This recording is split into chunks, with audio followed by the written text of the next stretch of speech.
All right, so we're going to talk about Lech-Lecha, and this is part 3 of the Torah portion. So we're skipping the weekly Torah portions just to kind of do the series. Before we start, let's talk to our Elohim, and then we'll take a look at ourselves. Master Yahuwah, we thank you for this opportunity to study your word. We ask today that you will open our eyes, open our ears, and open our hearts more than ever, so that we can understand how to find you in your word, to be receptive to your spirit, and to understand what they tell us. We thank you for it all in the name of Yahusha. Amen. All right. Lech-Lecha. So far in our studies of Lech-Lecha, we've considered that when we come to a knowledge of certain truths within the Word, we start to make changes. We make changes to bring us and our lives into the presence of Elohim, and oftentimes the changes aren't really popular amongst friends and family. So, like I said, I thought we'd be able to cover the components of Abram's journey to Egypt in 3 studies. It appears that we may have to consider our consideration of what Lech-Lecha means in our lives in more than 3 studies. So to this point, we discussed that we make these initial changes in our relationship towards Yahuwah our Elohim, and we make them almost fearlessly. We are determined that this is the way it's going to be, and we're going to observe Torah, we're going to walk with it, and we're going to do all this stuff. So that is our initial reaction to it. We discussed also that as we move forward in our relationship with Yahuwah Elohim, that we can become complacent in our relationship. And again, that's a choice. We get comfortable with where we're at, and well, we just kind of camp in between Bethel and in between what we talk to. We don't move towards Elohim, but we're not really moving away from Elohim. We're just there. So we do become complacent if we're not careful. And then we discussed that if we're not mindful of this complacency, we find ourselves wandering in the desert in a dry or withered spiritual state. So what we're going to talk about today is the next stage of spiraling away from Elohim that's found in the beginning of verse 10 of Bereshit 12. If we allow ourselves to become complacent and spiritually weak, we'll find ourselves on a collision course with a fallen state of being, both mentally and physically. And you could add into that as well, spiritually.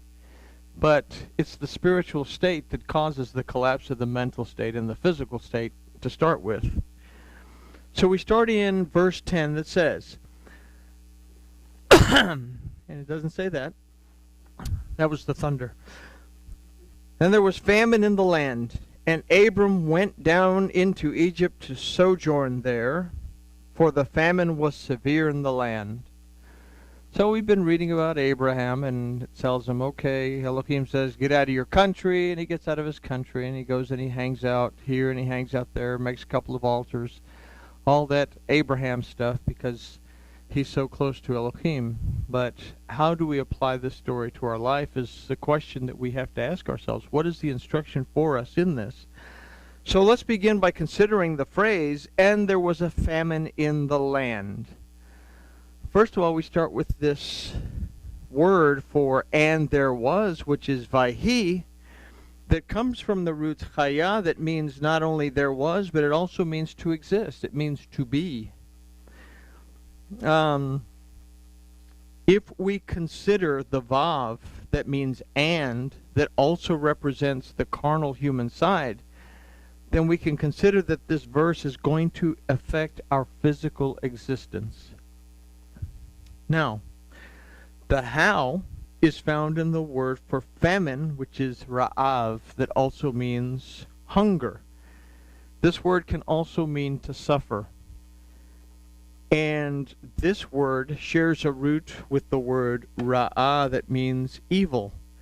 Now this word also means bad, disagreeable, unpleasant, painful, displeasing, worse than, unkind, misery, distress, injury, and illness. So there's a lot of stuff in that root for a word that simply means hunger.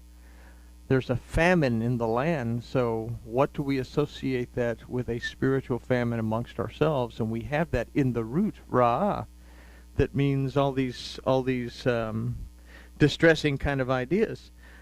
So before we go any further, let's again consider the word vahi and the choice that we have to make every morning when we arise. Am I going to be separated from the truth, power, and the ability of Yahuwah and walk in a carnal mind? Or am I going to strive to behold and be surrounded by Chaya, the Spirit of Yahuwah, in my daily walk and existence? So when we're grounded in our relationship with Yahuwah Elohim and fully understand and accept His Yahusha, then we quickly overcome bad, disagreeable, painful, and displeasing situations, and thus avoid misery, distress, illness that are the enticements of the Satan. And this is something also in the Shema, the idea of the Shema. Now, we've talked about the Shema a number of times, and we've talked about the importance of when we recite the Shema in the morning.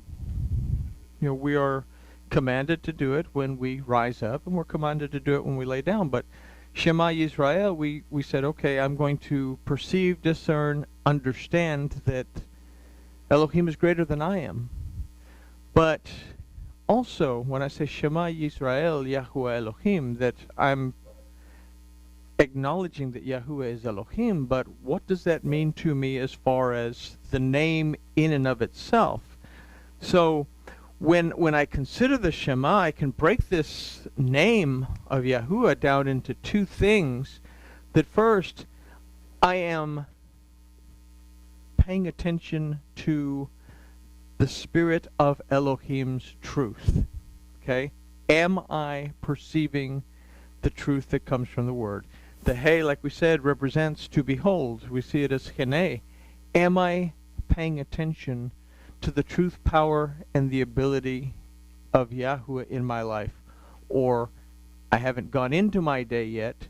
I'm reminding myself that I have to Shema Yisrael Yahuwah Eloheinu, that Elohim is greater than I am, as opposed to I'm not going to wrestle with Elohim today, and I'm going to understand that in everything at every time, He is my mighty judge that has the authority to redeem me, deliver me, and restore me. But I'm also going to make sure that I say to myself, in everything I do, I'm going to perceive the presence of my Elohim in my life and try to walk with it. But something else that we do in the midst of that Shema is that we have to also perceive our physical side. We have to perceive our carnal side. What's going to happen during the day? Well, without fail, Murphy and his law is going to say that something is going to come up that's going to force me to take action. Now, I can perceive my carnal side and take action based on that, or I can allow my spirit to attach itself to the Spirit of Elohim during my day. And that is where we are as we go into this verse, is that choice of whether I'm going to stay carnally minded or am I going to strive to perceive Yahuwah in every aspect of my day. So from there, we've said when we're grounded in our relationship with Yahuwah Elohim and fully understand and accept His Yahusha, His redemption, deliverance, restoration, and rest, then we quickly overcome the bad, disagreeable, painful, and displeasing situations, and thus we avoid misery, illness, and injury. When we separate from our Elohim and lose sight of Yahusha, we succumb to the enticements of the Satan in bad, disagreeable, painful, and displeasing situations, and thus also succumb to misery, distress, and illness. We have to understand that this is a daily choice, and perhaps one that we face several times a day. Yahusha gave a parable that we've often linked, and Yahusha himself linked to different types of people. But I want to read these parables. They're in Matthew chapter 13. It's about the sower who goes about sowing, and he drops some seed on the ground and on the soil and this and that. But let's read this. Let's read what Yahusha had to say about it, and then let's take a look at it from a different point of view. So Yahusha spoke in parables, and he says, "See, a sower went out to sow. And as he sowed, some of the seed fell by the wayside, and the birds came and devoured them. And others fell on the rocky places where they did not have much soil, and immediately they sprang up because they had no depth of soil. But when the sun was up, they were scorched, and because they had no root, they withered. And others fell amongst the thorns, and the thorns came up and choked them. And others fell on good soil that yielded a crop, some 100-fold, some 60, and some 30. Then he says, he that has ears to hear, let them hear. And he leaves everybody hanging. What does this mean? But then, in verse 19, he explains it to his Talmud. And he says, when anyone hears the word of the rain and doesn't understand it, then the wicked one comes and snatches away what he's sown in his heart. That's what's sown along the wayside. And this is us, because I will say that all of these situations are us every day. That at one point or another throughout our day, we are one of these things. And you're caught off guard by a situation, automatically you want to go here. You want to go straight to yourself and say, oh my goodness, what can I do? It's all on me. I can do all things through me who strengthens me. So he says that this comes to anyone who hears the word but doesn't understand it, then the wicked one comes and snatches away what is sown in his heart. We've gone through a lot of trouble to build a relationship, but if we start to depend on our fleshly self, the minute that something comes up, then that relationship is for nothing. So then he goes on and says, that is sown on rocky places is he who hears the word and immediately receives it with joy, yet he has no root in himself, but is short-lived, and when persecution arises because of the word, he immediately stumbles. So here we've taken the time to build a relationship, we've taken some heat from friends and family, but when something comes up, we don't want to apply it.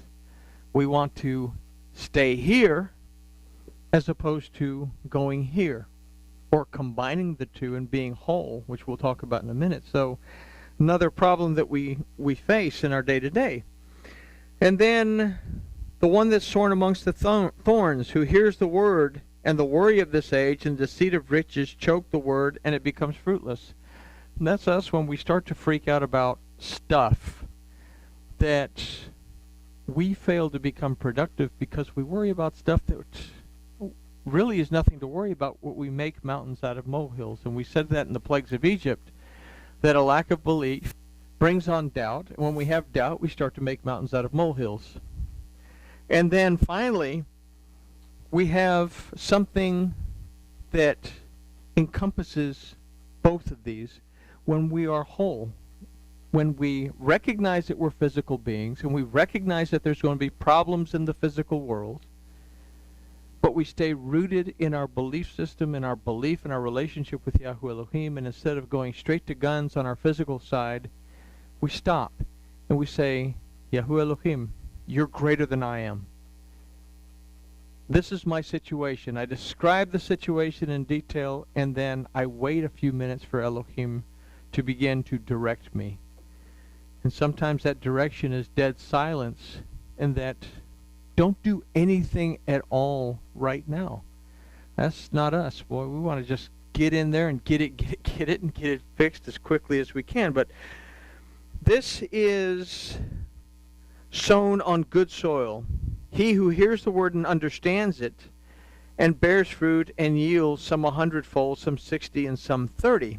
So we think about 100-fold. What is 100? Well, it's the kof. It means kodesh. It's to be dedicated. We're dedicated to Elohim. Then we have 60. So 60 is samech, that we allow ourselves to be surrounded by the anointing of Yahweh that keeps us connected so that we don't worry about stuff. And then some 30, that we wait and listen for the instruction, the lamed of our Elohim that allows us to make the right decision at the right time. That's how it should work. But it doesn't always work that way because, like Abram, we have a tendency to become complacent. We all do. And we start to go south. We start to go towards the wilderness, and then we start to go towards Mitzrayim. So if we choose, let's see, we have to understand that this is a daily choice, perhaps one that we face several times a day. Now, this concept is reflected in the words famine in the land. The land being our existence, it's our lives, is what the land is. What we do with that land, whether it bears fruit or not, is up to us. If we choose to allow ourselves to become separated from our Elohim, we fall into the phrase, and Abram went down into Egypt to reside there, sojourn there. So we've considered that the name Abram means the father is exalted, yet it is Abram in the story that's going down into Egypt. Something that we notice about Abram in this particular story is that he drops pens all over the place, is that he's still Abram. It's going to be a while before he becomes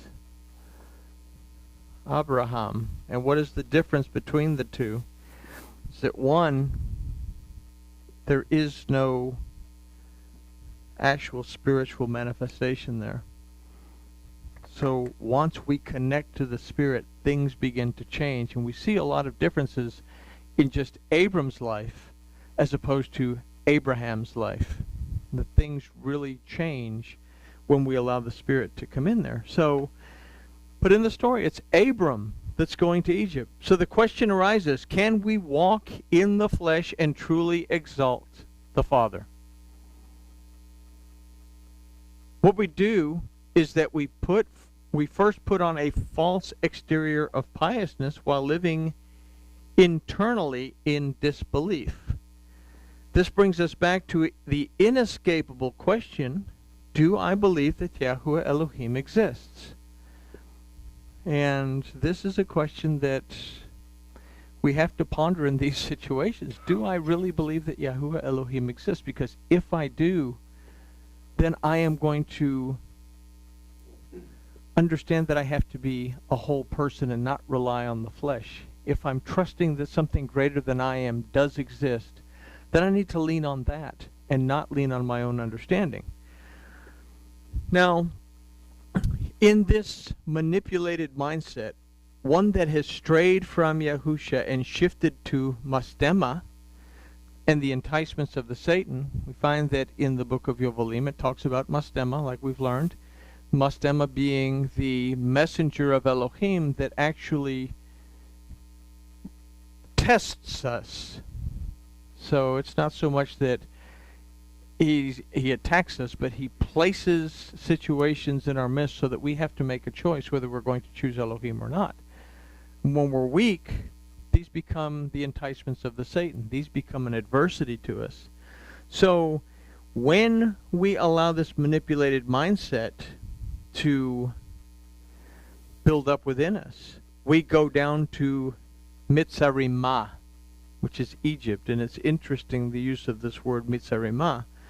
So let's consider first the word for and went down, which is vayered. This word comes from the root yarad, that not only means to go down, but it also means to descend and to decline. It means to sink. It means to be brought down and to be taken down. So the idea that we have to consider from these definitions is that they involve moving downward instead of upward. We're moving towards Hadamah, towards the ground, towards the dirt, as opposed to moving towards Hashamayim, the realm of Elohim. So if we will consider the Vav as a representation of the carnal self, then we can consider that when we allow ourselves to stray from Yahuwah Elohim and his Yahusha, we begin to decline. We are brought down to Mitzrayimah, Egypt. So let's take a look at this word Mitzrayimah. Let's consider the hey at the end of the word Mitzrayimah. This offers us a feminine aspect of the word. So in this we have to consider a spiritual state of being. The word Mitzarim means double straits. Its root matzor means to be hemmed in as well as to be bombarded. So let's consider double straits. Double straits gives us an idea that there's two ways. There's two ways that we can go into Mitzarim. Or there's a way that we can come in and a way that we can come out. But either way, there's a choice involved in our going into Mitzarim right off the bat. Now, matzor means to be hemmed in. It also means to be bombarded. It means to be under siege. So in this we can consider that illness and injury are physical states of being that are brought on by spiritual states of being that are under siege. We consider these to include bad, disagreeable, painful, and displeasing situations that cause anxiety and depression. So in this state of being, the carnal side takes over and begins to try to fix the situation. That is what we do. We are carnal beings. Something's happened immediately. We want to fix it. And we go straight into trying to fix it without really taking the time to sit down and talk to the one who has the master design to everything to give us the insight as to how to go about taking care of this, as opposed to simply getting both of our feet stuck in the mud. So this makes the famine was severe in the land become manifest in the physical realm. The word for severe is kaved, that aside from severe also means heavy, dull, oppressive, and burdensome. Now it has a similar root that is kavod, that aside from heaviness means to honor or to hold in esteem. So here we have to consider that we allow ourselves to fall for the enticements of the Satan. We honor them.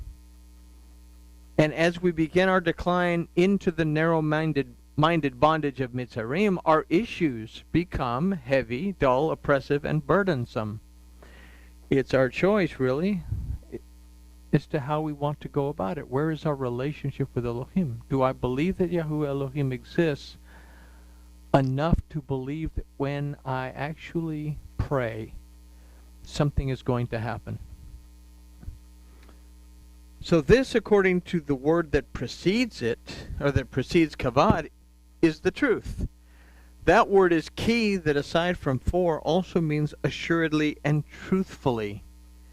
What happens when the issues that we've just discussed are not resolved lead to a denial of the spirit and a dependence on the carnal senses. So let's consider this from the point of view of verses 10 through 13. Well, actually 11 through 13, since we just did verse 10. It's funny, I read these things over. I guess I just don't read them over good enough. So 11. And it came to pass, when he had come near to enter into Egypt, that he said unto Sarai his wife, Behold now, I know that you are a fair woman to look upon. So, this verse poses a question that we have to consider. Do I truly believe in the spiritual realm? So in past studies we considered that what is spoken in the spiritual realm will affect what occurs in the physical realm. And oddly enough, science has proven this to be a fact in the whole midst of the whole quantum physics thing, that what we actually speak will eventually manifest itself one way or the other. It's not something that we can escape. So we have to be careful to guard what we say or guard what we speak, because it is eventually going to manifest itself to us. So, do I truly believe in the spiritual realm? This question is just as important as the question, do I believe that Yahuwah Elohim exists? You can't have one without the other, really. The verse begins with the word again, Vahi, that we considered earlier to offer us the choice. Am I going to be separated from the truth, power, and the ability of Yahuwah and walk in a carnal mind, or am I going to strive to behold and be surrounded by the Spirit of Yahuwah in my daily walk in existence? This choice always becomes pressing when we come near to enter into Egypt. When the pressure in life situations begin to exert themselves is when we tend to put away spiritual things and rely on the carnal side if we are not perceiving the Spirit of Yahuwah. So when we're only halfway there, this is where we start off when issues begin to arise. Now, let's see, where were we? We can equate the phrase, he said to Sarai his wife, behold, now I know that you are a fair woman to look upon, as saying this, I believe that there may be power from the spiritual side of me, but I believe that the spiritual realm exists, but I believe that Yahuwah Elohim exists, but I have to do something. So something to keep in mind there is that that conjunction gets us into trouble. So doubt is an enticement of the Satan. And from our studies of the plagues of Egypt, we learned that doubt is brought on by a lack of faith and belief. So this takes us back to the notion that we must seriously consider, if we believe in Yahuwah Elohim and in the spiritual realm, that ultimately controls the outcomes of the physical realm. Then verse 12 goes on to say, and it will come to pass when the Egyptians shall see you, that they will say, this is his wife, and they will kill me, but you they will keep alive. So, another condition that comes into play is the fear of being regarded as a spiritual person. It's not, when things are going good and people say, oh, he's so spiritual, he's, I want to just be around her because she's so spiritual, when things are going great. When things are falling apart, don't come to me with all that spiritual nonsense. I don't want to hear it. We have to do something. So there's a choice. So something that we can consider as fear of being regarded as a spiritual person. A question that the Mastema asks us is, what are people going to think if you rely on all that spiritual stuff to make your decisions regarding the difficulties in life? Because people are there and they're saying, you need to do something. Do something. Quick, do something. What happens when we encounter people who, as Paul said, have a type of reverence but deny the power of it? Complacency leads to a weakened spiritual condition, one that manifests itself in the worst way when we find ourselves in crisis. In the phrase, they will kill me, but you they will keep alive, we have to consider that although our spiritual convictions might be respected, we will be seriously criticized for applying them. I know that you believe in God and all of that stuff, but this is the real world. Have you ever heard that before? So, yeah, well, there we go. It's a phrase that's often spoken, and believe it or not, I have actually heard it several times. So, with all this in mind, let's consider verse 13. Verse 13 goes on to say, say, I pray you. No, Marguerite, they're not praying to him. Literally, we could also say, please. Please say, you are my sister. that it may be well with me because of you, and that my soul may live because of you. So the word for say in this verse is imri, that from the root amar means to say, but also infers to speaking from the heart. So we've considered